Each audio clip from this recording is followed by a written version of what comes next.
దేవుడు మన పక్షమునుండగా మనకు విరోధి ఎవడు?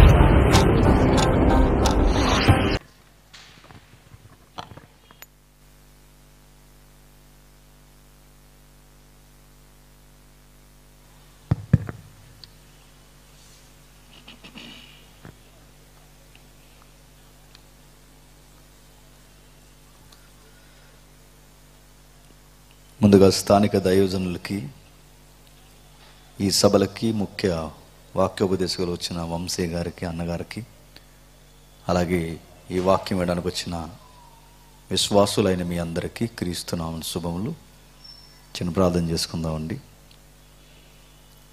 పరలోకమందున్న మా తండ్రి, ఈ 3 రోజుల దైవత్వాన్ని కూర్చిన తండ్రి, ఈ సభలను బట్టి మీకు స్తుతులు తండ్రి. అనుకూలమైన వాతావరణం ఏర్పరిచి తండ్రి, మీ పిల్లలకు కావలసిన సంగతులు తండ్రి వినిపించడానికి మాకు అనుకూలమైన పరిస్థితులను మీరు దయచేసినందుకు మీకు స్తుతులు, స్తోత్రములు.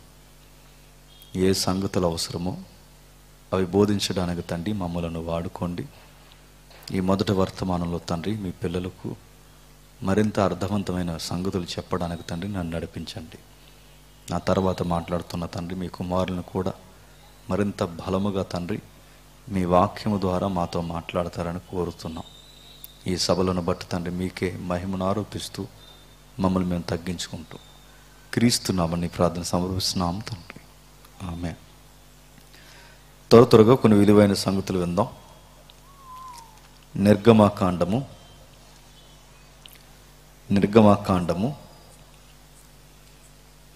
12వ అధ్యాయం. నిర్గమాకాండము 12వ అధ్యాయం.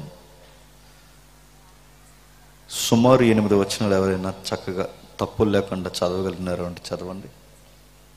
నిర్గమాకాండము 12వ అధ్యాయం మొదటి 8 వచనాలు. మోసే అహరోనులు ఐగుప్తి దేశంలో ఉండగా యెహోవా వారితో ఇలాగూ సెలవిచ్చెను, నెలలలో ఈ నెల మీకు మొదటిది, ఇది మీ సంవత్సరమునకు మొదటి నెల. మీరు ఇశ్రాయేలీల సర్వ సమాజముతో ఈ నెల దశమి నాడు వారు తమ తమ కుటుంబముల లెక్క చొప్పున ఒక్కొక్కడు గొర్రె పిల్లనైనను మేక పిల్లనైనను, అనగా ప్రతి ఇంటికిని ఒక గొర్రె పిల్లనైనను మేక పిల్లనైనను తీసుకొనవలెను. ఆ పిల్లను తినుటకు ఒక కుటుంబము చాలకపోయిన ఎడల వాడును వాని పొరుగువాడును తమ లెక్క చొప్పున దాన్ని తీసుకొనవలెను. ఆ గొర్రె పిల్లను భుజించుటకు ప్రతి వాని భోజనము పరిమితిని బట్టి వారిని లెక్కింపవలెను. నిర్దోషమైన ఏడాది మగపిల్లను తీసుకునవలెను. గొర్రెల్లో నుండైనను మేకలలో నుండైనను దానిని తీసుకునవచ్చును. ఈ నెల 14వ దినము వరకు మీరు దాన్ని ఉంచుకొనవలెను. తరువాత ఇశ్రాయేలు సమాజపు వారందరూ తమ తమ కూటములలో సాయంకాలమందు దాన్ని చంపి దాని రక్తము కొంచెము తీసి తాము దాన్ని తిని ఎండ్ల ద్వారబంధపు 2 నిలువు కమ్ముల మీదను పై కమ్మి మీదను చల్లి ఆ రాత్రియే వారు అగ్ని చేత కాల్చబడిన ఆ మాంసమును పొంగని రొట్టెలను తినవలను. చేదు కూరలతో దాన్ని తినవలను. ఆగుదాం. అందరి దగ్గర బైబిల్ ఉందిగా. ఎవరి దగ్గర బైబిల్ లేకపోయినా పక్కవారు బైబిల్ చూస్తూ వినండి. బైబిల్ లేకుండా సభలకు రాకూడదు. బైబిల్ లేకుండా చర్చెస్కి రాకూడదు. మనం వచ్చింది కళ్యాణ మండపానికి కాదు కాబట్టి మన క్రైస్తవ్యానికి ఉన్న గౌరవం ఏదైనా ఉందంటే వాక్యం చూస్తూ వినాలి. నిజాయితీగా ఒప్పుకుందాం. చదివిన వాక్యం మనకేమన్నా అర్థమైందా? మన బొంద మనకేం అర్థం లేదు, కానీ చదివాం. తెలుగు అక్షరాలు తెలుసు కనుక చదువుకున్నాం. క్రైస్తవ టెర్మినాలజీలో బైబిల్ చదివే అలవాటు ఉంది కనుక చదువుకున్నాం. తిరగేసి ప్రశ్నించుకుంటే మనకేమైనా అర్థమైందంటే మన బుర్రలకు ఏం అర్థం కాలేదు. ఎందుకు ఈ సందర్భాన్ని ఈరోజు మనం ఆలోచించాలి అంటే, ప్రతి ప్రాంతంలో అత్యంత వేగంగా ఈ రోజుల్లో మనం తెలుసుకోవాల్సిన ముఖ్యమైన సంగతులు ఇదొకటి. నేను చాలా ఏరియాల్లో చెప్పిన ఈ యొక్క వర్తమానమే మీకు కూడా నేను చెప్తున్నాను. రాయబడిన ఈ సంగతులు ఏవైతే ఉన్నావో వీటిని గురించి ఆలోచించడం మనకు అవసరం అంటే చాలా అవసరం.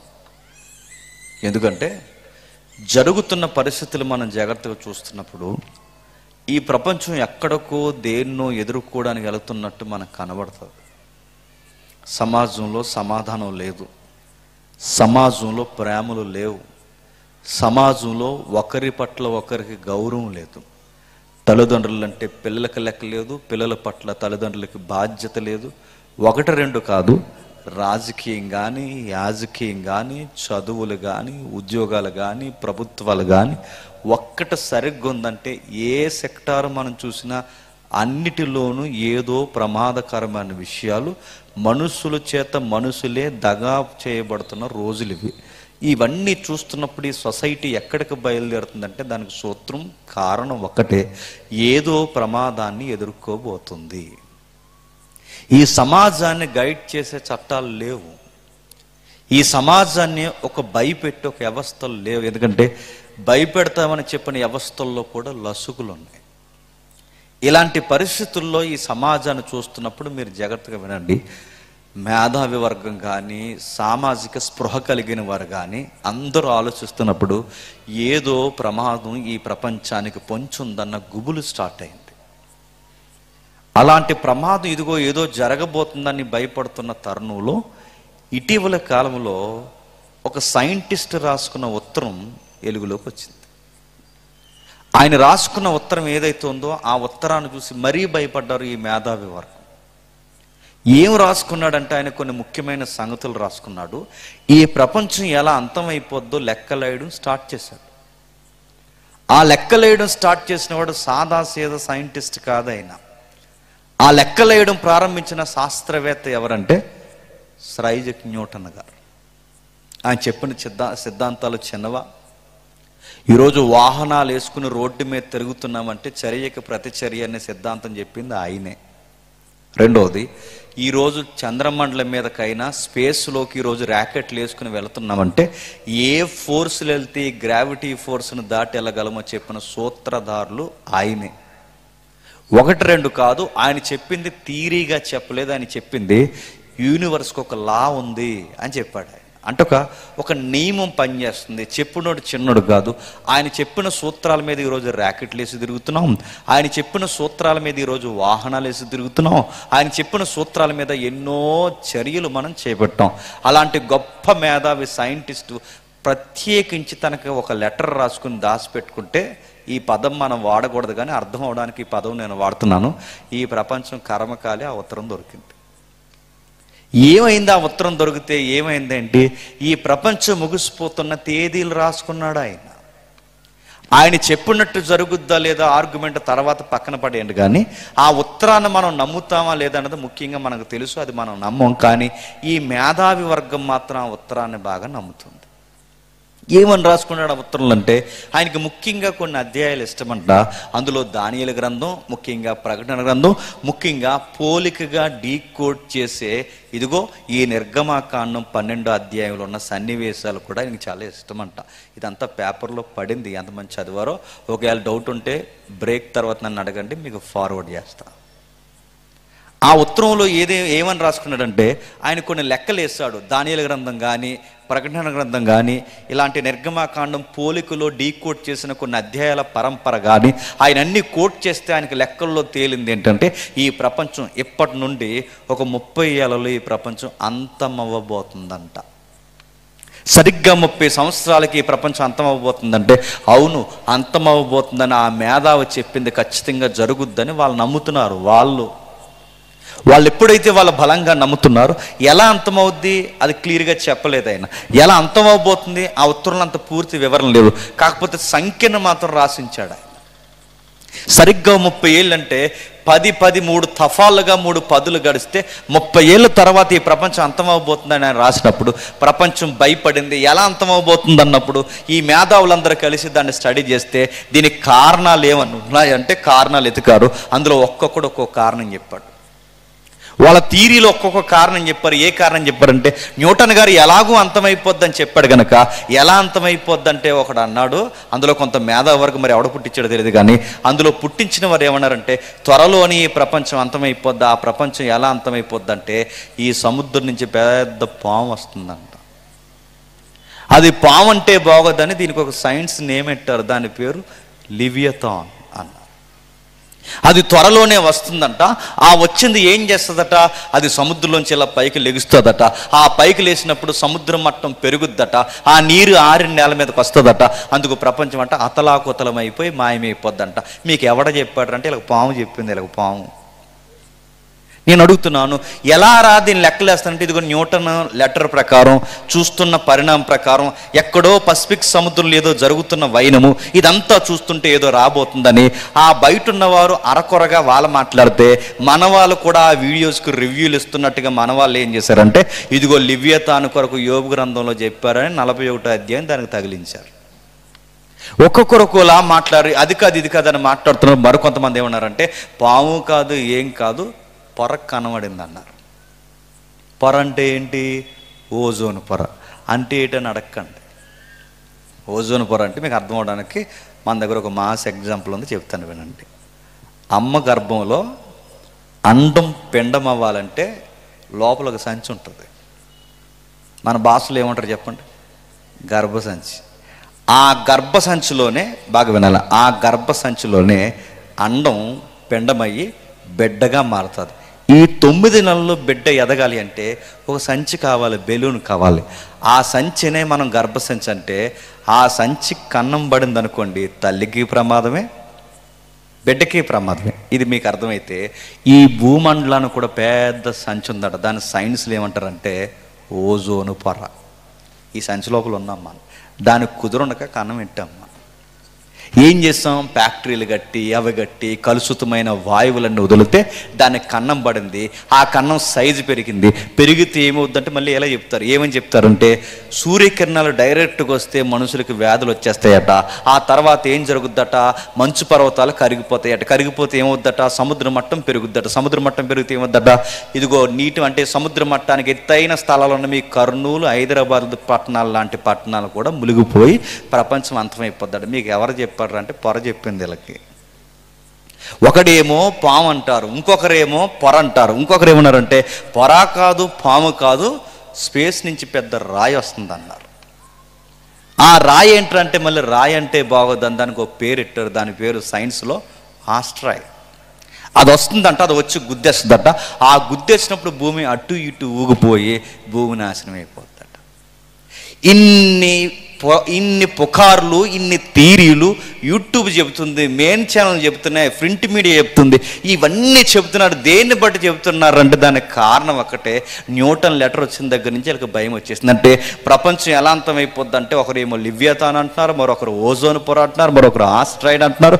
ఒక్కొక్కరు కూడా చెప్తున్నారు. కానీ ఇవన్నీ బయట వాళ్ళు నమ్ముతారేమో కానీ మనం మాత్రం ఈ ప్రపంచం ఎలా అంతమైపోద్దంటే దేవుని రాకడ వలన అంతమైపోద్ది. ప్రభు అయిన యేసుక్రీస్తు తన వేవేల పరిశుద్ధ పరివారంతో నేడో రేపు ఈ ప్రపంచం మీదకి రాబోతున్నాడు. ఆయన రాకతో ఈ ప్రపంచం అంతమవుద్దని బైబిల్ అడుగడుగునా చెప్పడం ప్రారంభించింది. ఆయన రాకను గుచ్చి పుంకాల సందర్భాలు ఉన్నాయి. ఆ సందర్భాల్లో మచ్చుకి యుగాంతమందున్న మనకి బుద్ధి కలగడానికి చరిత్రలో దాఖలు చేయబడిన ఒక అధ్యాయమే నిర్గమాకాండం 12వ అధ్యాయం. ఏముంది నిర్గమాకాండం 12వ అధ్యాయంలో? ఒక చరిత్ర ఉంది. నిర్గమాకాండం 12వ అధ్యాయంలో ఏముంది? రాబోతున్న ప్రమాదాన్ని గూర్చిన ముందు గుర్తులు ఉన్నాయి. నిర్గమాకాండం 12వ అధ్యాయంలో ఏముందంటే మునుపు జరిగిన ఆ చరిత్రే మళ్ళీ జరగబోతుందని ఒక హెచ్చరిక ఉంది. అంటే ఏం జరిగింది? నిర్గమాకాండం 12వ అధ్యాయంలో ఒక చరిత్ర నమోదు చేయబడింది. అంటే మన దేవుడు ఈ పాము వలన ప్రపంచం అంతమవుద్ది, ఓజోన్ పొర వలన అంతమవుద్ది, ఇలాంటి దాఖలాలు ఏం మనకి చెప్పలేదు. కానీ ఈ ప్రపంచం ఎలా అంతమవుద్ది అంటే బైబిల్లో ఒక స్టేట్మెంట్ ఉంది. ఆ స్టేట్మెంట్ ఏంటంటే మునుపు జరిగిందే మళ్ళీ జరగబోతుంది. అంటే ఏదో జరిగింది, ఆ జరిగింది మళ్ళీ జరగబోతుంది. మన దేవుడిలో ఉన్న గొప్పతనం ఏంటంటే ఆయన ఏది చెప్పకుండా చేయడు, ఆయన ముందే అన్ని మనకి సంఘానికి చెబుతాడు. ఆ రాయబడిన సంగతులు ఇది ఒకటి. ఏం జరుగుతుంది అక్కడ రాస్తున్నాడు చూడండి. మోసే అహరోనులు ఐగుప్తు దేశంలో ఉండగా యెహోవా వారితో ఇలాగూ సెలవిచ్చాను.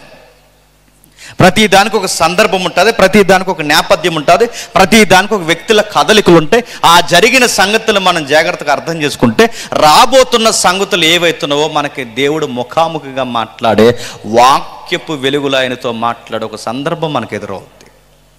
చాలామంది వచ్చి అడుగుతారు, ఇలాంటి వేదికల దగ్గరకు వచ్చి ఏమని అడుగుతారంటే, దైవజనుల దగ్గరకు వచ్చి ప్రార్థన చేయించుకుని దేవుడు మా గురించి ఏమైనా చెప్పాడంటే, మీ గురించి మాకేం చెప్తాడు?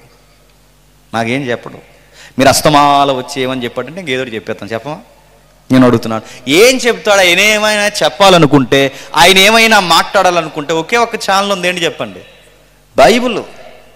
ఆయన మాట్లాడేది ఏదైనా ఉందంటే వాక్యం ద్వారా మాట్లాడతాడు. ఆయన నీతో ఏదైనా మాట్లాడాలనుకుంటే వాక్యంలో నుంచే మాట్లాడతాడు. మీ గురించి మాకేం చెప్పడు.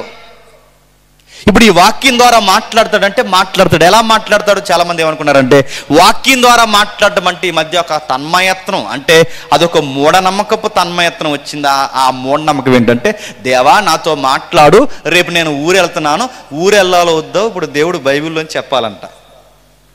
మరి ఎలా చెప్తాడు ఊరు వెళ్ళాలో వద్దని? ఇలా బైబిల్ను కొట్టి అలా తీశారట. తీస్తే అంతటా అతడు లేచి బయలుదేరినని వచ్చిందట. వెంటనే ఊరు వెళ్ళిపోయారంట. నేను అడుగుతున్నాను, ఆ కిందకి చదువు. అంతటా అతడు లేచి బయలుదేరినంటే ఎక్కడ బయలుదేరి? ఊరేసుకోవడానికి పోయాడు, ఇసుకరోతి యోధా. ఆ చదవో. అంతటా అతను లేచి అంటే మీరు ఎలా పడితే అలా బైబిల్ చదివి దేవుడు నాతో మాట్లాడుతున్నాడంటే ఇది ఒక ఎక్స్ట్రీమ్ యాటిట్యూడ్ వచ్చింది క్రిస్టియానిటీ కదా. ఏంటంటే ఇదిగో మాట్లాడుతున్న ప్రతి రెఫరెన్స్కి అనుకూలంగా మలిచేసుకోవడం, ఇలా తెలిసి ఇదిగో దేవుడు నాతో ఇది మాట్లాడడం కాదు. మరికొంతమంది దేవుడు మాట్లాడడం అంటే వాక్యం ద్వారా, అంటే ఈ వాక్యపు పరిధిని కూడా దాటేసారు భయం లేకుండా. ఒక ఆవిడ ఏమంటుందంటే దేవుడు మాట్లాడాడు, ఏమని మాట్లాడితే యూట్యూబ్లో తిరుగుతున్నాయి, చాలామంది ఎటకారం చేస్తున్నారు. ఏమని మాట్లాడు దేవుడు అంటే వాళ్ళ ఇంట్లో గ్యాస్ అయిపోయిందంట. ఆ ఇంట్లో గ్యాస్ అయిపోయినందుకు బాధపడుతుందట. వెంటనే ఎవరు కంప్లైంట్ చేసిందంట? గ్యాస్ వాడికి కాదంట, పరిశుద్ధాత్ముడికి చెప్పిందంట.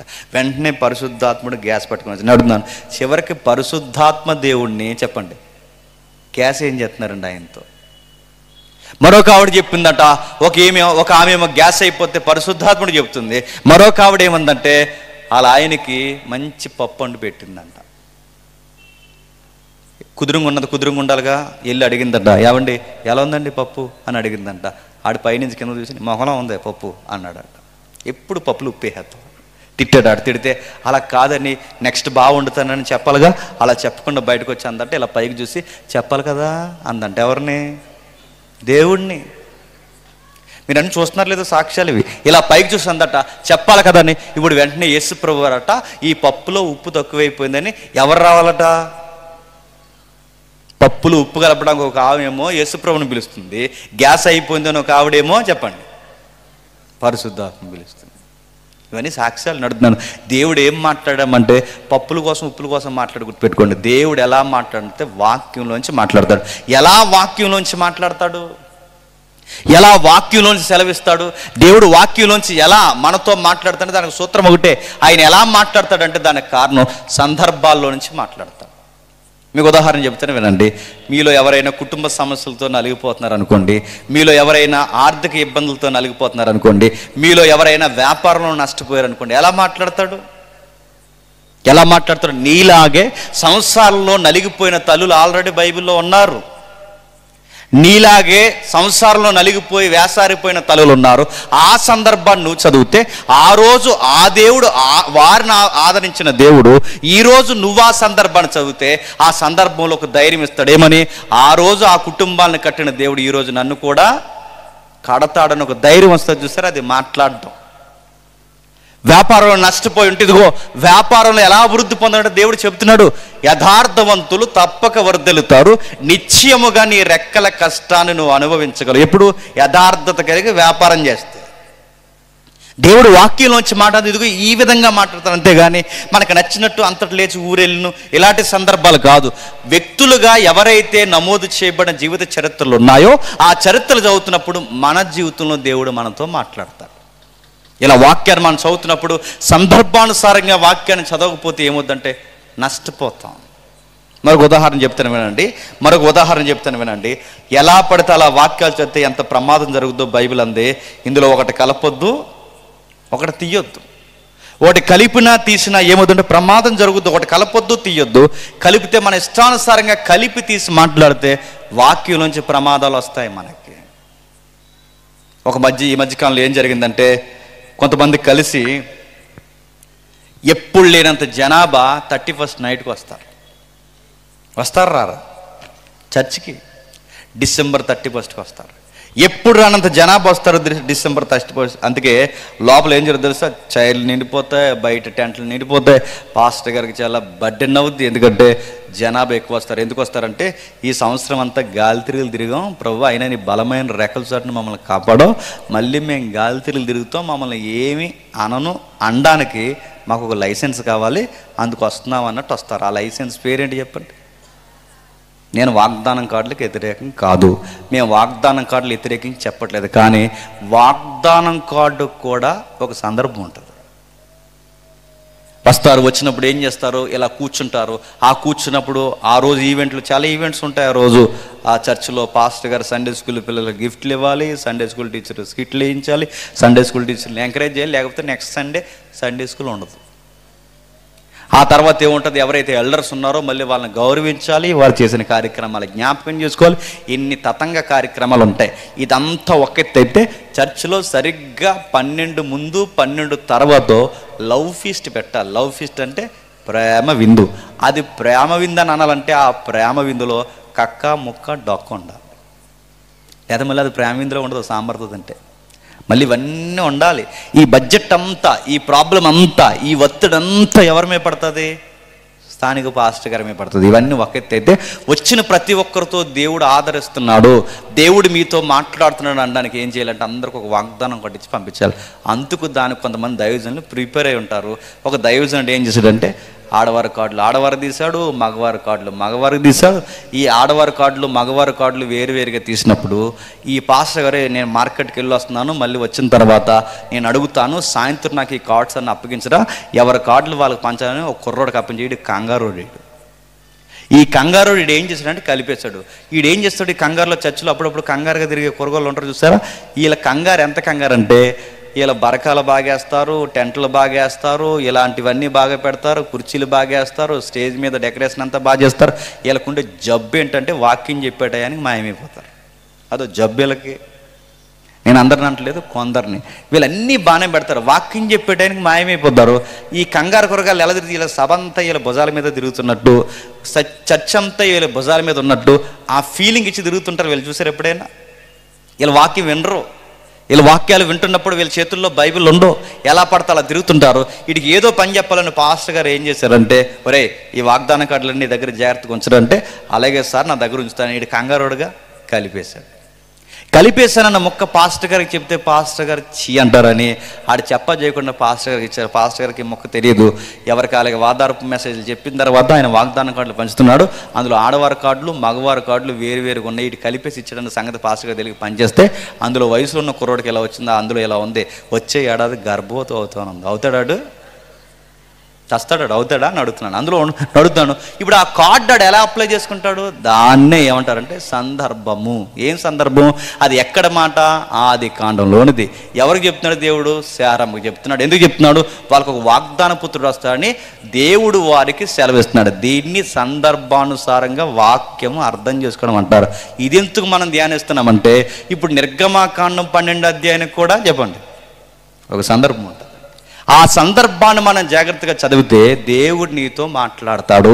యుగాంతమందున్న మనకి రేపేం జరగబోతుందో ముందే దేవుడు సెలవిచ్చాడు. ఏం జరగబోతుంది? మోసే అహరోన్లు ఐగుప్తీ దేశంలో ఉండగా యెహోవా వారితో ఎలాగూ సెలవిచ్చాడు. వారు ఐగుప్తీ దేశంలో ఉండగా ఎలాగో సెలవిచ్చినట్టు ఏం సెలవిచ్చాడు? మళ్ళీ ప్రశ్న.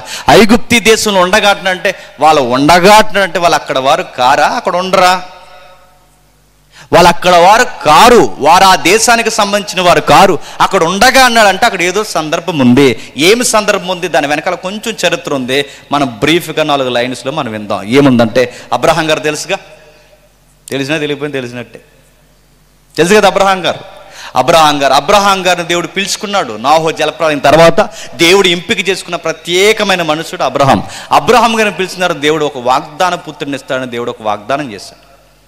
ఆ వాగ్దాన పుత్రుని ఇస్తానన్న దేవుడు ఇస్తానన్నవాడు ఇవ్వక త్వరగా ఇవ్వకుండా 25 సంవత్సరాలు ఆలస్యం చేశాడు.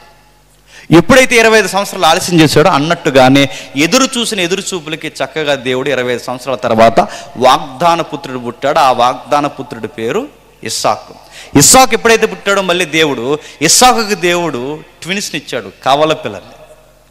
ఆ కవల పిల్లలు ఎప్పుడైతే పుట్టారో ఆ కవల పిల్లల్లో మళ్ళీ మనకు కావాల్సిన కథానాయకుడు యాకోబు గారి జీవితం సగం ఏమో లవ్ స్టోరీలు, సగం జీవితంలో ఏమో తుంటి ఏమో ఎరగొట్టుకోవడం. ఆ ఎరగొట్టిన తర్వాత ఆయన పేరు తీరు పూర్తిగా దేవునికి దగ్గర అవడం. అప్పుడు దేవుడు ఆయనకి పెట్టిన పేరు యాకోబు కాదు, ఇశ్రాయేలు.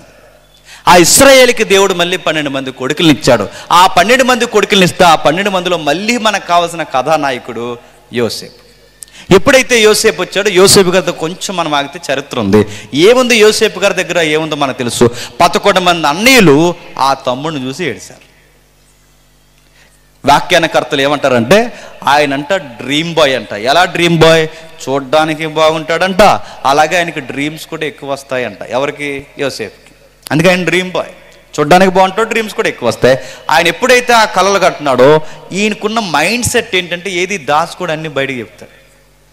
ఆ చెప్పేది ఎవరెవరికో చెప్పకుండా ఆయన చూసి ఏడిసే వాళ్ళకి చెప్పాడు. అన్నయ్యలు నాకు కళ వచ్చిందిరా, ఆ కళ ఏంటో కాదు, ఆ కళ ఏంటంటే ఒక నక్షత్రం నిలబడింది, మిగిలిన 11 నక్షత్రాలు సాష్టాంగ పడుతున్నట్టు నాకు కళ వచ్చిందిరా అనగానే వీళ్ళ పైనుండి కింద చూసి అన్నారు, నీకు అన్నీ ఎలాంటి కళ వస్తాయంట్రా అన్నారు.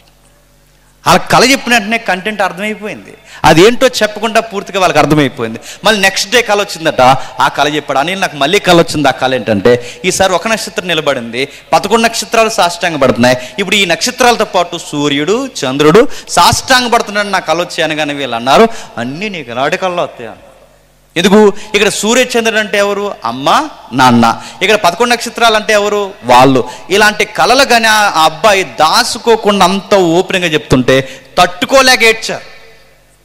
ఈ ఏడ్చింది ఎవరంటే ఎదురింటి ఎల్లయ్య, పక్కింటి పొల్లయ్య కాదు. ఏడ్చింది ఎవరు చెప్పండి? సొంత అన్నీలు. మనకి బాగా పెద్ద శత్రువులు ఎవరవుతారో చెప్పిన యూనివర్సల్ సూత్రం రాసి పెట్టుకోండి. మనోళ్ళే పెద్ద పగోళ్ళు అవుతారు. ఎదురింటోడితో గట్టిగా వేస్తే 2 కేకలు వేస్తాం, పక్కింటోడితో గొడవ వస్తే 2 దెబ్బలు కొడతాం, లేదా వాడు మనం కొడతాడు, అయిపోయింది. అంతేగాని వీళ్ళు చాలా డేంజరు. ఎవరు? మనోళ్ళే. యోసేపుకి అతిపెద్ద శత్రువులు అంటే వాళ్ళే. అక్కడ వరకు ఎందుకండి, మోసే మీదకి మొట్టమొదటి తిరుగుబావుట ఎగరేసింది ఎవరో తెలుసా? సొంత బాబాయ్ గారు అబ్బాయి కోరాహు. మోసే మీద తిరగబడింది ఎవరో తెలుసా? సొంత అక్క. ఏ అక్క అయితే నది నుంచి రక్షించిందో ఆ అక్కే మోసే మీద తిరగబడిందంటే మీరు నమ్మగలరా? ఈ అన్నయ్య అయితే చేతగానాడో అన్నయ్యనే ముందు నిలబెట్టుకుని అహరోను చూపించి సహోదరుల ఐక్యత, ఇదిగో ఇలా ఉంటాదని అనేక మార్లు వివరించుకున్న అహరోనే చాలాసార్లు మోసే మీదకి వ్యతిరేకమైన పనులు చేశారని మీరు నమ్మగలరా? స్వజనులైన వారే ప్రభు అయిన యేసుక్రీస్తు వారిని చంపారు, స్వజనులైన వారే పౌలు మీద తిరగబడ్డారు. ఎక్కడ మీరు చూడండి, సొంత వాళ్ళే పెద్ద శత్రువులు అవుతారు. అయిపోయారు. ఎప్పుడైతే అయ్యారో యోసేపు గారిని చూసి ఏడుస్తున్నారు. సరిగ్గా ఏడుస్తున్న టైంలో యాకోబు గారు మరింత వాళ్ళ ఏడవడానికి చేసిన పని ఏంటంటే రంగురంగుల మొక్కలన్నీ కలిపి ఒక సొక్కా గుట్టి యోసేపుకి ఇచ్చాడంట. ఆ సొక్క తిరుగుతున్నాడు ఎవరు? యోసేపు గారు.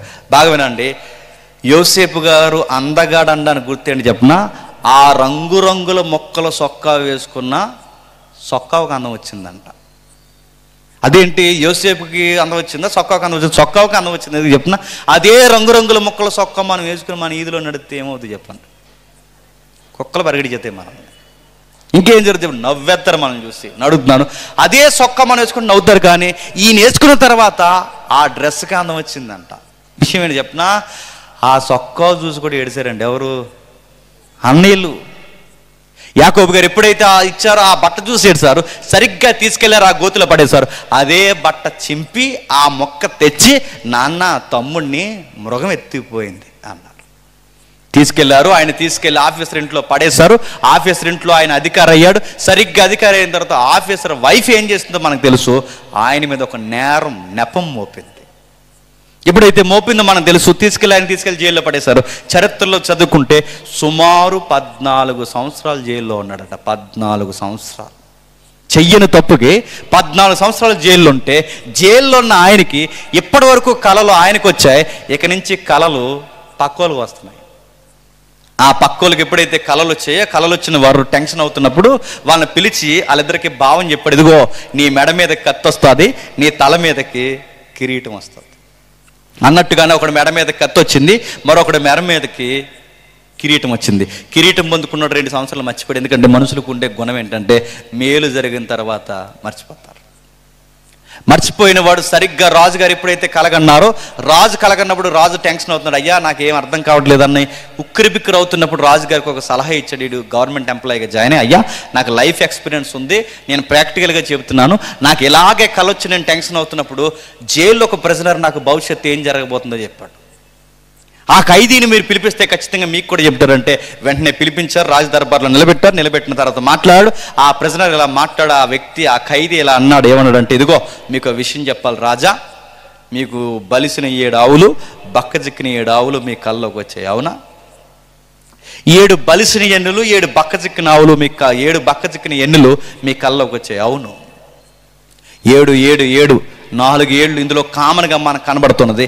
బలిసిన ఆవులు, బలిసిన ఎన్నులు, బక్కజిక్కిన ఆవులు, బక్కజిక్కిన ఎన్నులు, ఇవి 7 7 దేనికి సంకేతం అంటే, రాజా మీకు చెబుతున్నాను, 7 సంవత్సరాలు ఈ సమృద్ధి పంట పండబోతుంది, ప్రపంచానికి 7 సంవత్సరాలు కరువు రాబోతుంది. ఈ కరువు వస్తుందన్న సంగతి కలగనని మీకు తెలుసు, భావం చెబుతున్న నాకు తెలుసు. 3వ దేశం వాడు ఎవడికి ఇది కరువు వస్తుందన్న సంగతి చెప్పండి, తెలియదు.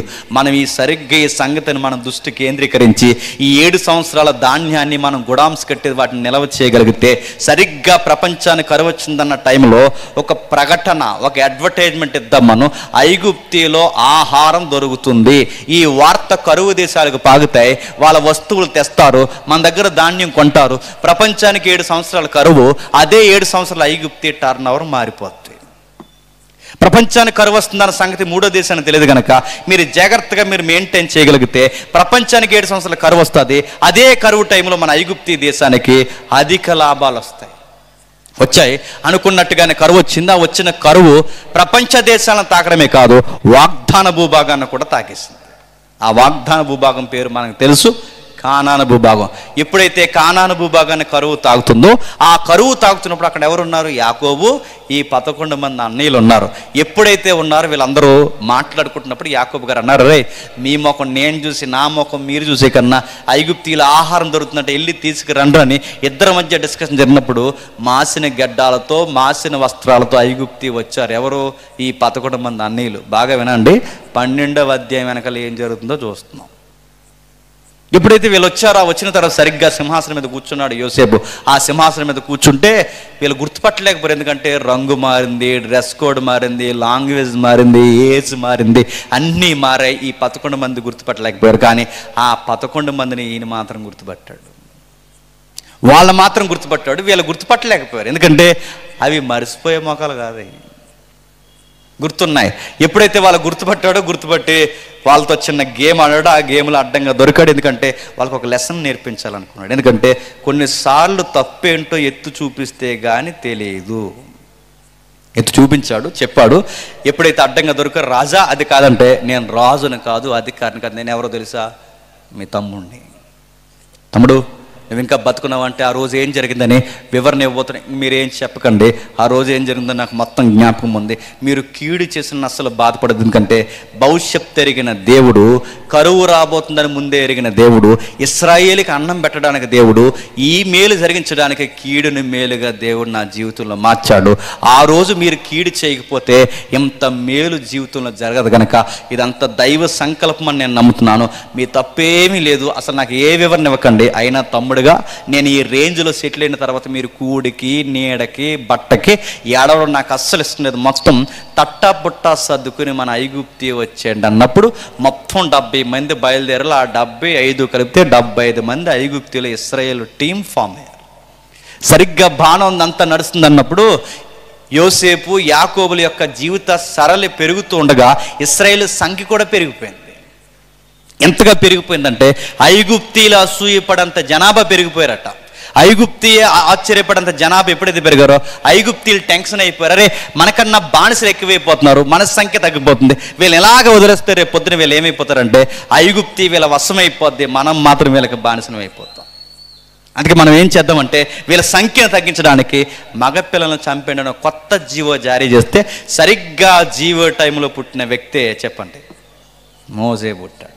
ఎప్పుడైతే మోసే గారు పుట్టాడో ఆ పుట్టిన తర్వాత మోసే గారు పెరిగారు. ఆ పెరిగిన ఆయన ఏమిటో తెలుసు, సకల శాస్త్రాల ఐగుప్తీల విద్యను నేర్చి రాజు దర్బార్లో బాగా పెరుగుతున్న టయానికి ఒక అడ్డగోలు కేసులో ఇరుక్కున్నాడు. ఆయన ఎవరి కోసమైతే ఆ స్టాండింగ్ తీసుకున్నాడు, ఎవరి కోసమైతే ఫైట్ చేశారో ఆ ఇశ్రాయేలు ఏమన్నారంటే, నువ్వు ఒక నాయకుడివి, మాకు చెప్పొచ్చో, మాకు నీతులు చెబుతావా, నీ మీద మర్డర్ కేసు ఉందన్న సంగతి మాకు తెలుసు అని ఎప్పుడైతే అలాంటి మాటలు మాట్లాడారో మోసే గారు, అలాంటి మాటలకి భయపడక, ఎవరి పత్రికలు ఉంటుంది, మీరు ఇంటికి వెళ్ళిన చదవండి, రాజాజ్ఞకు భయపడక, రాజు ఏదో చేసేస్తాడని, చట్టం ఏదో చేసేస్తుందని ఏది భయపడకుండా నా వలన ఇశ్రాయేలు మరింత శ్రమ పడకూడదని మోసే గారు తీసుకున్న నిర్ణయం ఏంటంటే, నా వలన ఇశ్రాయేలు నలిగిపోకూడదని అక్కడి నుంచి బయలుదేరిపోయి సరిగ్గా మిద్యాను అరణ్యానికి వచ్చాడు. ఆ మిద్యాను అరణ్యానికి వచ్చేసరికి అప్పటికే బావుల దగ్గర 4-5 ఆడపిల్లలు గొర్రెలకు నీళ్లు పెడుతున్నారు. మర్చిపోవద్దు, 12వ అధ్యాయం ఏడో చూస్తున్నాం. ఎప్పుడైతే ఆ గొర్రెలకు నీళ్ళు పెడుతున్నారో ఆ గొర్రెలకు నీళ్ళు పెడుతున్న టైంలో అప్పటికేనట ఆడపిల్లల్ని ఏడిపించే బ్యాచ్ ఉన్నారంట. అంటే యూటీజింగ్ ఇప్పుడు పుట్టలేదు చెప్పండి, 3000 సంవత్సరాల క్రితం నుంచే ఉందంట. ఎప్పుడైతే వాళ్ళు ఏడిపిస్తున్నారో సరిగ్గా మన హీరో మోసే సీన్లోకి వచ్చాడు, ఫటాఫట్ 2 ఇచ్చాడు, వాళ్ళని పరారైపోయారు. సరిగ్గా ఎప్పుడైతే వాళ్ళకి హెల్ప్ చేశాడో అందులో ఉన్న ఆడవారు కలిసి ఏం చేశారంటే ఆయన్ని లంచ్కి తీసుకెళ్లారు. సరిగ్గా ముద్ద దిగే లోపు ఒక బంధం అడిగేశారు, మా అమ్మాయిని చేసుకుంటారని. ఆయనకి ఐగుప్తి వెళ్ళే అవకాశం లేదు, ఐగుప్తి వెళ్ళాలనే మనసు లేదు. మన భాషలో మాట్లాడుకుంటే ఆధార్ కార్డు అడ్రస్ కూడా మారిపోయింది, ఇంకెళ్ళే అవకాశం లేదు. అప్పుడు మోసే గారు తీసుకున్న నిర్ణయం, అమ్మాయి చూడడానికి బాగుంది, పని తెలిసిన పిల్ల, నాన్నగారికి అందొస్తుంది, అంతా బాగుంది కనుక అమ్మాయికి ఓకే చెప్పారు. టక్కమని పెళ్ళి అయింది. ఆ టక్కమని పెళ్ళి అయినా టక్క 2 కంగ్రాచులేషన్ చెప్పారంటే 2 పిల్లలు పుట్టేశారు.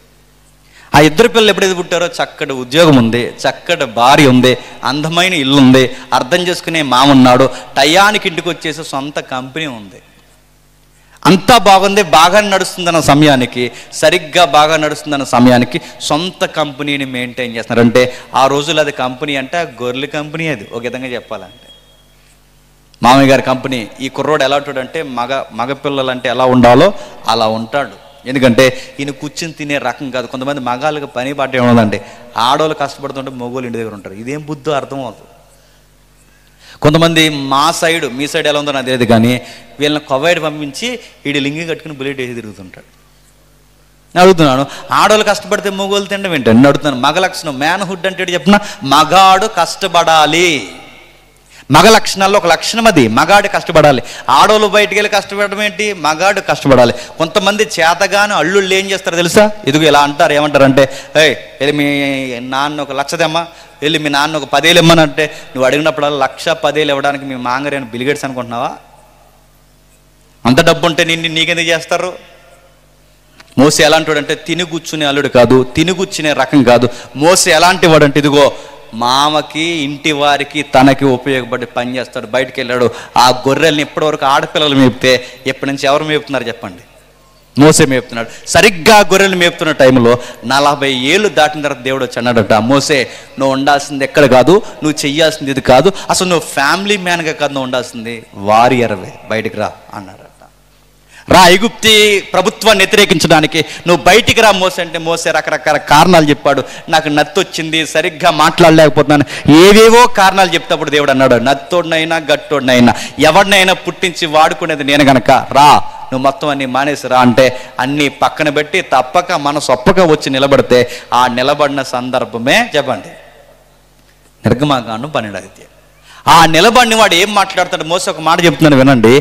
ఏం చెప్తున్నాడంటే, మొదటి నెల 10వ తారీఖున గొర్రె పిల్లని తెచ్చుకోవాలి, 14వ తారీఖు సాయంకాలం ముందు గొర్రె పిల్లని చంపాలి, కుటుంబాలు కోటాలు పెట్టుకోవాలి, ఆ కోటాలు పెట్టుకున్న గొర్రె పిల్లని చంపాలి, ఆ చంపిన రక్తాన్ని పైకమ్మికి అడ్డుకమ్మికి పొయ్యాలి, ఆ రక్తం వెనకాల మీరు కూర్చొని ఆ గొర్రె పిల్ల మాంసాన్ని తినాలి. ఆ మాంసాన్ని తిన్న తర్వాత యెహోవానైన నేను పస్కా బలిలో మీరు ఏదైతే చేయబోతున్నారో ఆరాధన చేస్తూ ఈ కార్యక్రమాన్ని జరిగి జరిగించాలి, ఎందుకు ఇదంతా మేము చెయ్యాలి, ఎందుకు 10వ తారీఖున మేము కూడుకోవాలి, ఎందుకు గొర్రె పిల్లని తెచ్చుకోవాలి, ఎందుకు మేము 14వ తారీఖు సాయంకాలం అందే ఎందుకు బలయ్యాలి, ఈ రక్తాన్ని ఎందుకు పోయాలి, రక్త వెనకాల ఎందుకు దాక్కోవాలి, ఈ గొర్రె పిల్ల మాంసాన్ని ఎందుకు తినాలి, ఇదంతా ఎందుకు చేయాలంటే మోసే నిలబెట్టి ఇవన్నీ ఇశ్రాయేలుకి చెప్పన్నాడు. ఇదంతా మేము ఎందుకు చేయాలి ప్రభు అంటే, ఈ రాత్రికి నేను దేశం మీద సంచరించబోతున్నాను. ఎందుకు సంచరిస్తున్నా ప్రభు అంటే, ఆ 12:12 ఏం చెప్తున్నాడు చూడండి ఒకసారి. 12వ అధ్యాయం 12వ వచనంలో, త్వరగా ముగిద్దాం. 12వ అధ్యాయం 12వ వచనంలో, ఆ రాత్రి నేను ఐగుప్తీ దేశమందల సంచరించి ఐగుప్తీ దేశములోని మనుషుల్లోనే గాని జంతువుల్లోనే గాని తొలి సంతతి అంతయు అత్తమ చేసి ఐగుప్తీ దేవతలందరికీ తీర్పు తీస్తాడు. ఎవరు తీర్పు తీస్తాడట? ఈ రాత్రి నేను ఎందుకు రాబోతున్నా అంటే దేవుడు అన్నాడు, దేవతలకు తీర్పు తీర్చబోతున్నాను. ఇప్పుడు ప్రశ్న, దేవతలు ఉన్నాయా? ఇది పెద్ద ప్రశ్న. దేవుడు అన్నాడు, ఇదే పుస్తకంలో లేదా ఇదే మోసే పరంపరలో పలుమార్లు ఆయన క్లైమ్ చేసుకున్నది మనకు తెలుసు, నేను తప్ప వేరొక దేవుడు లేడు. పైన ఆకాశం అందు కానీ కింద భూమి మీద కానీ భూమి కింద నేల యందు కానీ ఏ రూపాన్ని పెట్టొద్దు, నేను తప్ప ఏ దేవుడు లేడన్న ఈ దేవుడే మరలా ఈ దేవుడు ఏమంటున్నాడు తెలుసా? ఈ దేవతలకు తీర్పు తీరుస్తా అంటున్నాడంటే ఇంతకీ ఈ దేవతలు ఉన్నట్టా లేదా ఈయన అన్నట్టే ఏ దేవుడు లేనట్టా? ఆ మాట రైటా, ఈ మాట రైటా?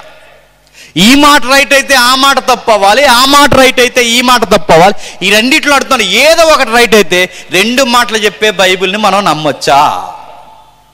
గంటకు ఒక మాట పూటకు ఒక మాట మాట్లాడుకుని తిరిగే మనిషినే మనం నమ్మం. ఇక్కడ ఒక మాట అక్కడ ఒక మాట మాట్లాడే బైబిల్ మనం నమ్మగలమా అంటే, బైబిల్లో 2 రకాల మాటలు లేవు. మనం అర్థం చేసుకోవడంలో ఏదో మనకు అవసరత ఉంది. అయినా దేవుడు ఆది కాండంలో ఒకలాగా, నిర్గమకాండంలో ఒకలాగా, ప్రకటన గ్రంథంలో ఒకలా మాట్లాడు. దేవుడికున్న గొప్ప లక్షణం ఏంటో తెలుసా? నిన్న నేడు నిరంతరము. చెప్పండి. ఏకరీతిగా ఆదాము దగ్గర ఎలా ఉన్నాడో మోసే దగ్గర అలా ఉన్నాడు. మోసే దగ్గర ఎలా ఉన్నాడో ప్రకటన గ్రంథం రాస్తున్న యోహాన్ దగ్గర కూడా అలా ఉన్నాడు. ఆయన మారిపోడు. చాలా మంది థియలాజికల్గా ఎర్రర్గా మాట్లాడే ఒక పాయింట్ చెప్తాను, గుర్తుపెట్టుకోండి. దేవుడు పాత నిబంధనలో చాలా కోపంగా ఉన్నాడట, క్రొత్త నిబంధనకు వచ్చేసరికి మారిపోయాడు అన్నాడుతున్నాను. అప్పుడు అలా ఉండి ఇప్పుడు ఎలా మారిపోవడానికి ఆయన మనిషా? ఆయన ప్రణాళికలు ఆయన నెరవేర్చుకుంటూ వచ్చాడు. పాత నిబంధనలో కోపిష్టి, క్రొత్త నిబంధనలో ప్రేమమయుడంటే నిన్న నేడు నిరంతరంగా ఏకరీతిగా ఉన్నాడన్న ఆ మాట ఆయనకి వర్తిస్తాదా? మారితే మనం మారిపోవాలి తప్ప చెప్పండి, ఆయన మారడు. ఆయన నిన్న నేడు నిరంతరం ఏకరీతిగా ఉన్నాడంటే ఇప్పుడు అక్కడన్న మాట అంటే, పైన ఆకాశం అందు కానీ కింద భూమి అందు కానీ నేను తప్ప వేరొక దేవుడు లేడన్న ఆ మాట రైటే. ఈ దేవతలకు తీర్పు తీరుస్తానన్న ఈ మాట కూడా రైటే. ఇప్పుడు ఆ మాట ఈ మాట రైట్ అయితే ఎలా రైటు? నేను ముగించే ముందు త్వరగా ముగిస్తాను, కొంచెం మీరు జాగ్రత్తగా వినండి. ఎలా రైట్ అంటే ఐగుప్తిలో దేవతలు ఉన్నాయంట. ఎలా దేవతలు ఉన్నాయి అంటే, దేవతలు ఎలా ఉన్నాయంటే గుర్తుపట్టండి.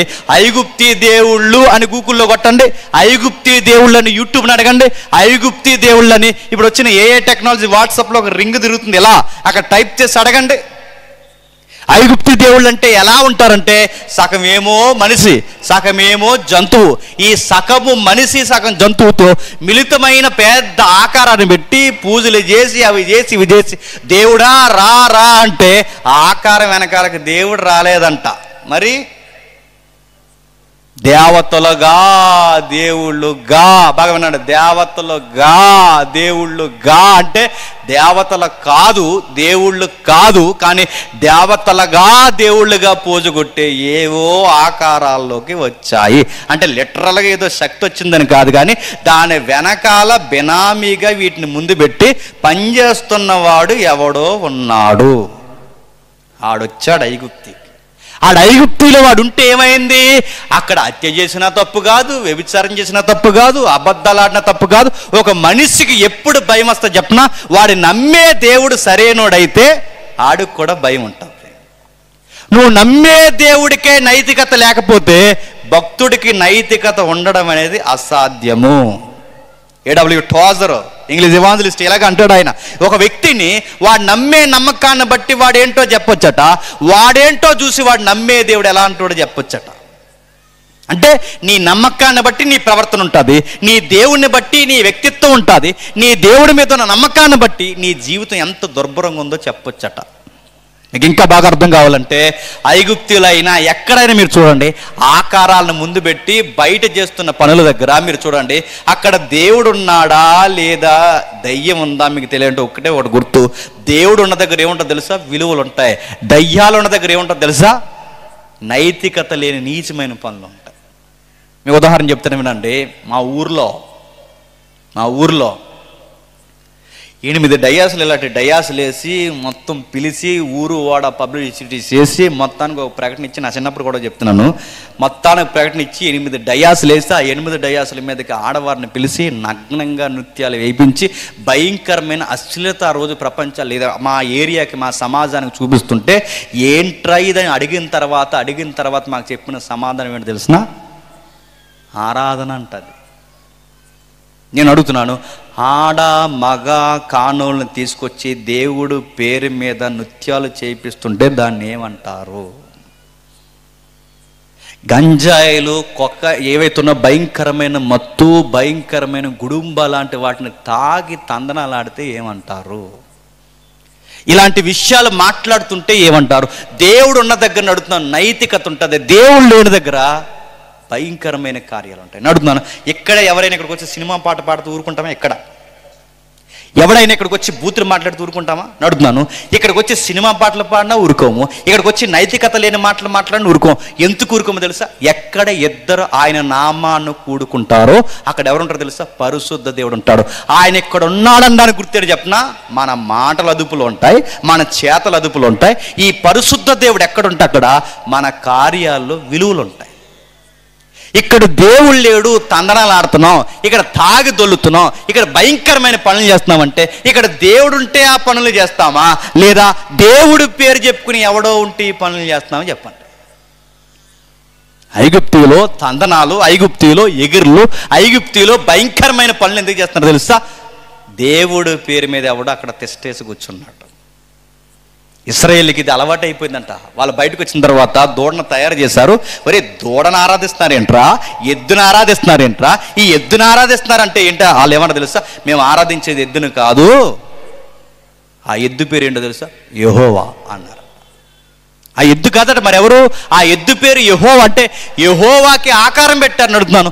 ఆకారం పెట్టినది యేసుప్రభు బొమ్మైనా, ఆకారం పెడితే మరియమ్మ బొమ్మైనా, ఆకారం పెట్టిన ఏ ఆకారం వెనకాలైనా దేవుడు ఉంటాడో లేదో నాకు తెలియదు, కానీ చెప్పండి, ఆడుంటాడు. ఆడొచ్చి ఏం చేస్తాడు? దేశమైనా, రాష్ట్రమైనా, జిల్లా అయినా, మండలమైనా, పంచాయతీ అయినా, ఈదైనా, ఇల్లు అయినా, వాడెక్కడున్నా అక్కడ నైతికత లేని పనులు చేయిస్తాడు. ఇప్పుడు చెప్పండి, దేవుడు రాత్రికి ఎందుకు ఐగుప్తీ దేశం మీద సంచరించబోతున్నాడంటే, దేశం బాగుపడాలంటే ముందు ఈ దేవతలుగా, దేవుళ్ళుగా పిలువబడుతున్న ఈ మాయా స్వప్నాల యొక్క సంగతి తేల్చాలన్నాడు. ఇదంతా మాకెందుకు చెప్తున్నా సోదరంటే, ఇప్పుడు ఏదైతే మనం చదువుకున్న చరిత్ర ఐగుప్తిలో జరిగిందో సేమ్ ప్రపంచంలో అదే జరుగుతుంది. రెండవ రాకడలో సేమ్ అదే సీన్ రిపీట్ అవుతుందంట. అంటే ఐగుప్తికి పట్టిన మాయా స్వప్నాలే, ఐగుప్తికి పట్టిన దురాత్మల సమూహమే ప్రపంచానికి పట్టిందంటావంటే నేను అనడం కాదు, అపోస్తుడైన పౌలు గారు అన్నారు. చూస్తారు ఒకసారి గలతీయులకు రాసిన పత్రిక చూద్దాం, ఒకసారి ముగించేద్దాం. గలతీయులకు రాసిన పత్రిక 1వ అధ్యాయం 4వ వచనం. గలతీయులకు రాసిన పత్రిక 1వ అధ్యాయం 4వ వచనం. అపోస్తలుడైన పౌలు గలతీయులకు రాసిన పత్రిక 1వ అధ్యాయం 4వ వచనం.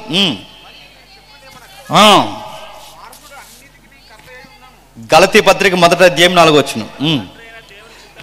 మన తండ్రి అయిన దేవుని చిత్త ప్రకారము క్రీస్తు మనలను ప్రస్తుతపు దుష్టకాలం, ఇదే కాలం చెప్పండి, దుష్టకాలం. మళ్ళీ అడుగుతున్నాను, ఒకప్పుడు ఐగుప్తి ఈ భయంకరమైన పనులకు నిలయమైతే వ్యాఖ్యానకర్తలు, బైబిల్ రచయితలు ఏమన్నా తెలుసా? ఐగుప్తి అట లోకాన గుర్తట, బాగా వినాలి, ఇశ్రాయేల్ అట సంఘాన్ని గుర్తట, కానానట పరలోకాన్ని గుర్తట. ఈ గుర్తులు మీకు అర్థమైతే ఒకప్పుడు ఐగుప్తి ఇప్పుడు ప్రపంచమంతా ఐగుప్తి అయిందంట. ఒకప్పుడు ఇశ్రాయేలు సంఘం ఇప్పుడు సంఘమంతా ఈ లోకంలో కలిసి ఉందంట. ఒకప్పుడు పరలోకానికి గుర్తు కానాను, ఇప్పుడు మన పరలోక నిత్యత్వం పైన ఉందంట. అంటే ఇందులో ఏం జరుగుతుంది? ఈ లోకము దుష్టుడి వశమైందంట. అంటే ఇది దుష్టకాలము. ఇప్పుడు బాగునండి, ఇది దుష్టకాలమో కాదో కొన్ని ఉదాహరణలు చెప్తాను వినండి. ఒకడట భర్తని 150 ముక్కలు నరికి బకెట్లో ఎట్టాడంట. లెక్కెట్టుకున్నాడేమో. 150 ముక్కలు నరికాడట. ఈవిడ కూడా కొంతమంది ఏం చేశారంటే మేము మాత్రం తగ్గేమేంటని వాళ్ళ ఆయన్ని కొంచెం పెద్ద సైజులో 75 ముక్కలు నరికిందంట. ఇదేమైనా మేకండి? ఒకడేమో తన భార్యని 150 ముక్కలు నరికితే మరొక ఆవిడేమో 75 ముక్కలు నరికి గోన్సెన్స్లో పెట్టిందంట. నిన్న మొన్న ఫేస్బుక్లో వీడియో చూశాను. అందులో వీడియో ఏంటి చెప్పిన, పెళ్లి కొడుకుని పెళ్లి కూతురిని డయాస్ మీద కూర్చోబెడితే వాళ్ళ ఫ్రెండ్స్ అందరూ వచ్చారు. గిఫ్ట్ ఏమి ఇచ్చారు చెప్పిన, ఒకడేమో బకెట్ తెచ్చాడు, ఇంకొకడేమో గోన్సెన్ తెచ్చాడు. ఎందుకు? ఉపయోగపడతారే భవిష్యత్తులో వండించుకుని అంటున్నారు. అంటే ఏంటి, రేపు పొద్దున్న నరికేసుకున్నప్పుడు ఇందులోనే పెడుతున్నారు అని. అంటే చావు కూడా ఈరోజు జోకులు అయిపోయిందంటే ఇదే కాలం. చెప్పండి. కౌగిట్లో ఉన్న వారిని నరుక్కుంటున్నారు, నడుతున్నారు. ఎదురుగా ఎవరికైనా రక్తం గారితేనే అయ్యో అని మనం కళ్ళు మూసుకుంటామే. అరే కౌగిట్లో ఉన్న వారిని ఇలా నరుక్కుంటున్నారంటే ఇది ఏ కాలం? దుష్టులు ఎక్కువైపోయిన కాలం, దుష్టుడి చేత నడిపింపబడుతున్న కాలం. మీరు చూడండి, ఎక్కడ చూడండి, ఒకప్పుడు ఊరికి ఒకడెద్దరు ఉండేవారు దుష్టులు, ఇప్పుడు ఊరందరూ దుష్టులే. ఒకప్పుడు ఎక్కడో నరుక్కున్నారు అనుకున్నావు, ఇప్పుడు ఎక్కడ నరుక్కుని చెప్పండి, మన ఈదులో నరుక్కుంటున్నారు. ఒకప్పుడు ఎక్కడో అత్యాచారం చదువుకుని ఇప్పుడు మన ఇళ్లలో జరుగుతుంది. ఇప్పుడు ఎక్కడ చూడండి ఎక్కడో నరమేధం జరిగింది, ఇప్పుడు మన సిటీలో జరుగుతుంది. ఎక్కడ మీరు చూడండి భయం లేదు నడుతున్నాను, భక్తి లేదు. ఎక్కడ చూడండి దుష్టులు ఎక్కువైపోయారు. ఒక్కొక్కరిని ఒక్కోలా తయారు చేసిందంటే ప్రేరేపిస్తుందట. ఇదే ఎఫెసీ పత్రిక 2వ అధ్యాయం 2వ వచనం ఒకసారి చూడండి. ఎఫెసీయులకు రాసిన పత్రిక 2వ అధ్యాయం 2వ వచనం. ఎఫెసీయులకు రాసిన పత్రిక 2వ అధ్యాయం 2వ వచనం. మీరు వాటిని చేయించు వాయుమండల సంబంధమైన అధిపతిని అనగా అవిధేయులైన వారిని ప్రేరేపించు శక్తి ఆడేం చేస్తాడు చెప్పినా ప్రేరేపిస్తాడు. మీరు గమనిస్తున్నారు లేదో, జనాల్ని వాడు బాగా ప్రేరేపిస్తున్నాడు కనుక ఎక్కడ లేనన్ని సూసైడ్ కేసులు పెరిగాయా లేదా? చచ్చిపోయే వాళ్ళు తినంగా చచ్చిపోక మళ్ళీ వెళ్ళకో సెల్ఫీ వీడియో, ఈ వీడియో చూసి మళ్ళీ చచ్చిపోయేటప్పుడు కూడా సెల్ఫీయే. వెళ్తున్నానమ్మా జాగ్రత్తగా చూడండి అంటున్నారంట. నేను అడుగుతున్నాను, ప్రతి సూసైడ్ కేసు వెనకాల ఉండేది ఎవడు చెప్పనా? ఆడే. ఇస్కరియోతు యూద ఉరేసుకుంటే వెనకాల ఉన్నది ఎవడు చెప్పండి? వాడే. సౌలు గారు ఈటే ఎదరగ తిప్పుకుని చనిపోతున్నప్పుడు సౌలుని అలా తయారు చేసింది ఎవడు చెప్పండి? వాడే. ఆమాను ఎవడైతున్నాడు ఉరుక ఎక్కే ముందు వాడిని నడిపించి జాడించింది ఎవడు చెప్పండి? వాడే. ప్రతి ఆత్మహత్య వెనకాల ఉండేది ఎవడు చెప్పండి? వాడే. ఈ మధ్య చూడండి, భర్త ఏమనంటే మాట్లాడితే గదిలోకి పోయి గడబెట్టుకుని లైట్లు ఆపేసి నేను చచ్చిపోతానంటే ఆడు అంటాడు, ఇదిగో ఫ్యాన్ ఉందో చచ్చిపో అంటాడు. ఎవరన్నా ఏదన్నా అంటే చాలు గోదావరి దగ్గర పరిగెడుతున్నారు, ఎవరన్నా ఏదన్నా అంటే చాలు గ్యాస్ దగ్గర పరిగెడుతున్నారు. ఆ వెళ్ళిన తర్వాత ఇది తాగెత్తాం అది తాగెత్తాం అంటే ఈ సూసైడ్ చేసుకున్న వాళ్ళందరూ ఒంటరిగానే చేసుకుంటారు. ఒంటరిగా ఉన్న వారి దగ్గరికి వాడు ప్రేరేపించడానికి చాలా అవకాశం ఇస్తారు. మీరు ఎప్పుడైనా సూసైడ్ చేసుకున్న వాళ్ళ దగ్గరికి వెళ్ళి సావు మధ్యకి వెళ్ళి మళ్ళీ బతుకుతారు చూసారా, వాళ్ళతో 2 మాటలు మాట్లాడండి, ఇలా అడగండి, మరి ఎందుకురా పురుగుల మంది తాగు అవసరం ఇదంతా అంటే ఆడంటాడు మంచం మీద ఉండి, అదే ఎందుకు తాగని నాకు అర్థమవుతుంది. మాకు అర్థమైంది నువ్వు ఎందుకు తాగవు, ఎందుకురా ఉరేసుకున్నావంటే అదే ఆ టైంలో ఎందుకు అలా చేసి నేను చెప్పనా, ఆడొచ్చాడు నీ దగ్గరికి. ఎవడు? దుష్టుడు. ఆడు ప్రేరేపిస్తాడు. నీకు అవిధేయత, దేవుడు అంటే భక్తి లేదు, ఏమీ లేదు, అలాంటి వారిని వాడు ప్రేరేపిస్తాడు. ఆడు ప్రేరేపించి ఏం చేస్తాడు తెలుసా? నిన్ను చంపుకునేలా చేస్తాడు. అందుకే చూడండి, చంపుకుంటున్నారు, నరుక్కుంటున్నారు, పోగేసుకుంటున్నారు. ఇప్పుడు ఎలా అయిపోయింది తెలుసా? ఐగుప్తి కన్నా ఘోరం అయిపోయింది లోకం. ఇప్పుడు చెప్పండి, ఐగుప్తి బాగుపడాలంటే దేవతల సంగతి ఎలా తేల్చాలో, ఐగుప్తి బాగుపడాలంటే రాత్రికి దేవుడు మరణదూత ఎలా సంచరించాలో, ఇప్పుడు ఈ ప్రపంచం బాగుపడి నూతన యుగంలో అడుగు పెట్టాలి అంటే మళ్ళీ దేవుడు సంచరించడానికి రాబోతున్నాడంట. ఆ దేవుడు పేరు నజరైయుడైన యేసుడు. ఆయన నేడో రేపో రాబోతున్నాడు.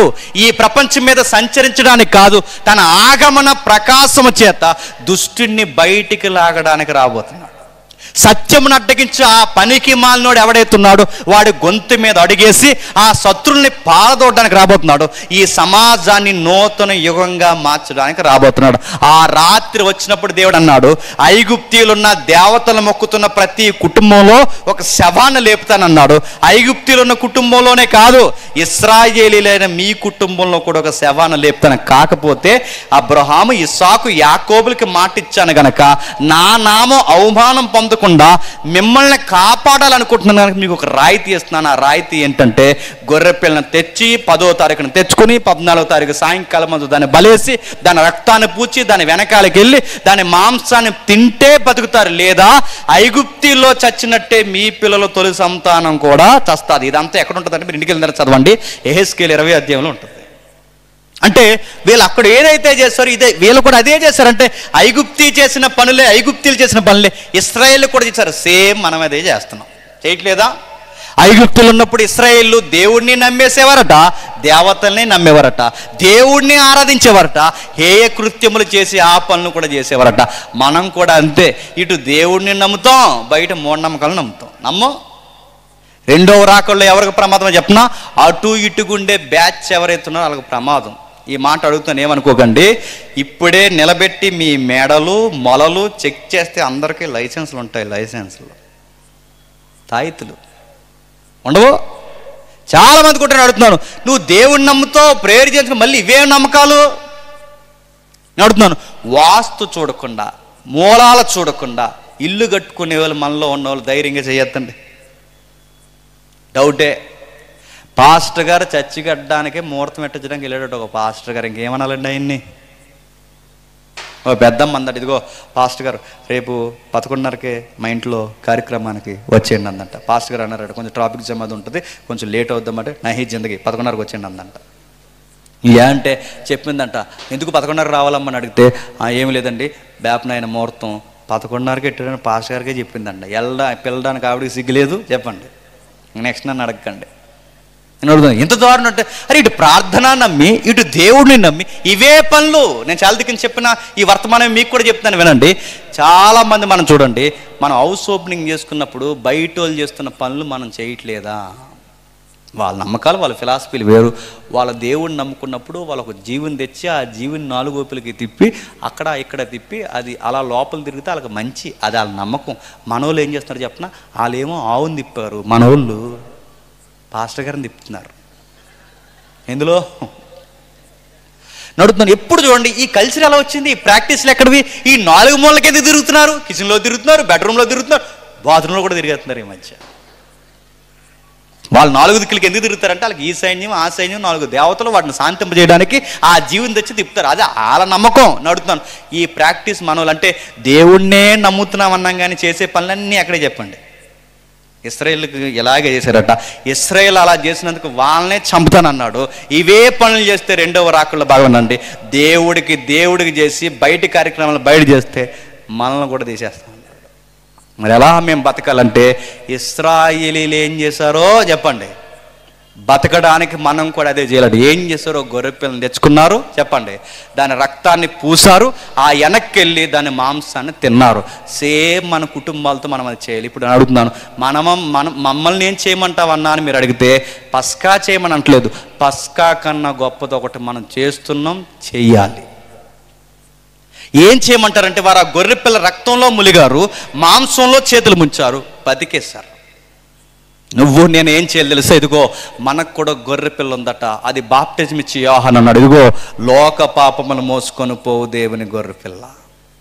ఇప్పుడు ఈ గొర్రె పిల్లని మనం భుజించాలి. ఇప్పుడు ఈ గొర్రె పిల్ల రక్తాన్ని మనం స్వీకరించాలి. ఈ గొర్రె పిల్ల రక్తాన్ని, ఈ గొర్రె పిల్ల యొక్క మాంసాన్ని ఎవడైతే భుజిస్తాడో వాడు రెండవ రాకల్లో బతుకుతాడంట. ఐగుప్తిలో జరిగిందే మళ్ళీ జరగబోతుందంటే సేమ్ చరిత్ర మళ్ళీ రిపీట్ అవుతుందంట. అదే చరిత్ర మరలా కనబడబోతుందంట. మన దేవుడు నేర్పిస్తున్న గొప్ప పాఠం ఏంటో తెలుసా? మునుపు జరిగిందే చెప్పండి మళ్ళీ జరగబోతుందంట. ఐగుప్తి లోకం ఏమంటుందంటే పాము వలన ప్రపంచం పోద్ది, పొర వలన ప్రపంచం పోద్ది, రాయి వలన ప్రపంచం పోద్ది అంటున్నారు. కాదు, దేవుడు అన్నాడు తన కుమారుడైన దైవం వలన ఈ ప్రపంచం ముగిసిపోద్దంట. ఆయన దేవుడుగా ఆ రోజు ఐగుప్తులో దేవుడిగా ఎలాగైతే సంచరించాడో ఇప్పుడు మరలా ఈ లోకం మీద దైవం సంచరించడానికి రాబోతుందట. ఆ రోజు ఈ ప్రపంచం ముగిసిపోతుందంట. పోలికలు చెప్పి నేను ముగిస్తాను. ఆ రోజు గొర్రెపిల్ల ఆద్యం మీరు ఇంటికి వెళ్ళిన తర్వాత చదవండి. ఆ గొర్రెపిల్లను 10వ తారీఖుని తీసుకోవాలి, 14వ తారీఖు సాయంకాలం అందే చంపాలి. ప్రభు అయిన యేసుక్రీస్తు వారు మరణాన్ని కూడా మీరు చూడండి, 9 గంటలకు సిలివేశారు, 12 గంటలకు చీకటి పడింది, 3 గంటలకి సాయంకాలం అందు చనిపోయాడు. మనకు తగిన గొర్రెపిల్ల, నిర్దోషమైన గొర్రెపిల్లను తీసుకోమని చెప్పాడు ఆ రోజు. ఆ పస్కాలో మనకు చూడండి, పిలాతు, హేరోదు, అధికారులందరూ కలిసి అన్నారు, ఈయన యందు ఏ దోషం మాకు చెప్పండి, నిర్దోషమైన గొర్రెపిల్ల. ఆ రోజు పస్కా బలి పశు ఎముక ఎరగొద్దన్నారు. అందుకే ప్రభు అయిన యేసుక్రీస్తు వారు కుడివైపు దొంగ కాళ్ళు ఎరగొట్టారు, ఎడవైపు దొంగ కాళ్ళు ఎరగొట్టారు. కానీ ఎవరి ఎముక ఎరగలేదు, ఎరగకూడదు, ఎరగొట్టలేకపోయారు చెప్పండి ప్రభు అయిన యేసు. ఎందుకంటే ఈ నిర్దోషమైన పస్కా గొర్రెపిల్ల. అందుకే చూడండి, ఈ గొర్రెపిల్ల మన చేతిలో ఉంచాలి. ఇప్పుడు నేను ముగించమని చెప్తున్నాను. ఇంకా ఎవరైతే బాప్టిజాలు తీసుకోలేదో, ఇంకా ఎవరైతే ప్రభురాత్రి సంస్కరణలో పాల్గొకుండా దూరంగా ఉన్నారో, మీ అందరికీ పెద్ద సంబరం ఉంది, రెడీగా ఉండండి. మేము బెదిరించడానికి నేను ఏం చెప్పలేదు, జరగబోయేది ఇదే. మేధావుల అంచనా ప్రకారం, బైబిల్ పండితుల అంచనా ప్రకారం, మెజారిటీ లెక్కల ప్రకారం జరగాల్సిన ప్రవచనాలన్నీ నెరవేరిపోయాయి. మనకు తెలిసి బైబిల్ పండితుల యొక్క అంచనా ప్రకారం 2వ రాకడ ఇంచుమించు మన తరంలోనే జరిగిపోయే అవకాశం ఎక్కువగా ఉందట. ఇంకా నేను బాప్టిజం తీసుకోలేదంటే నీ సావుకు నువ్వే ఉత్తరవాదిగా రెడీగా ఉంటావు, రాసిపెట్టుకో. రెండోది చెప్తున్నా, ఇంకా బాప్టిజం తీసుకుని మీరు సంఘంలో కూర్చొని రొట్టె ద్రాక్షరసం తీసుకున్నప్పుడు ఒప్పగొంది సప్పగొంది అంటే చచ్చిపోతారు ఏమనుకుంటున్నారు. మీరు అంతకు తీసుకోకూడదు, ఒప్పగొంద సప్పగొంది కాదు. మనం ఎందుకు తీసుకోవాలి, ఆయన రాబోతున్నాడని నమ్మాలి. ఇప్పుడు చెప్పండి, నిర్గమాకాండం 12వ అధ్యాయంలో ఉన్నదే మళ్ళీ జరగబోతుంది. ఆ రోజు ఐగుప్తి అనే లోకం నుంచి విడిపించడానికి మోసే వచ్చాడు, ఇప్పుడు మోసే రాడు. చెప్పండి, ఇప్పుడు ఈ సంఘాన్ని విడిపించడానికి మోసే కన్నా గొప్పవాడైనా చెప్పండి, దైవం ప్రభు అయిన యేసుక్రీస్తు వారు మేఘాల మీద రాబోతున్నాడు. సంఘాన్ని కానానికి తీసుకెళ్ళడానికి కాదు, చెప్పండి, పరలోకానికి తీసుకెళ్ళడానికి నేడు రాబోతున్నాడు. అది నమ్మిన వారు ధన్యులు, నమ్మకపోతే మీ ఆత్మలకు మీరే ఉత్తరవాదులు. దేవుడు మిమ్మల్ని దీవించును గాక. ప్రార్థన చేసుకుందాం. ప్రేమగల తండ్రి, కృపగల దేవ, విలువైన సంగతులు వినిపించారు. చరిత్రలో జరిగిందే మళ్ళీ జరగబోతుందని తన యుగాంతమందున్న మాకు దృష్టాంతాలకు కొన్ని సంగతులు రాయించారు. అర్థమైన వారు ధన్యులు, అర్థం కాని వారు తండ్రి, వారి ఆత్మలకు వారి ఉత్తరవాదులు. ఇంకా ఎవరైతే బాప్టిజాలు లేక ఉన్నారో, దైవం నేడో రేపో ఎలలోకి రాబోతుందని వర్తమానం విన్నవారు తండ్రి, వారి గుండెల్లో భయము భక్తి పుట్టించిందండి, మీ రాజ్యంలోకి చేర్చండి. ఆ తర్వాత మాట్లాడుతున్న అన్నయ్య ద్వారా ఇంకా గంభీరమైన సంగతులు మాకు అందించండి తండ్రి. వాతావరణాన్ని, సమయాన్ని తండ్రి మీ స్వాధీనంలో ఉంచుకొని మరింత భక్తి గల సంగతులు మాకు రేపుతారని కోరుతూ, అధ్యక్షులు వారిని అందరినీ మీ చేతులకు అప్పగిస్తూ, మా శత్రువుల్ని మిత్రుల్ని మీరు దీవిస్తారని కోరుతూ, క్రీస్తు నామని ప్రార్థన సమర్పిస్తున్నాం తండ్రి. Amen, amen, amen.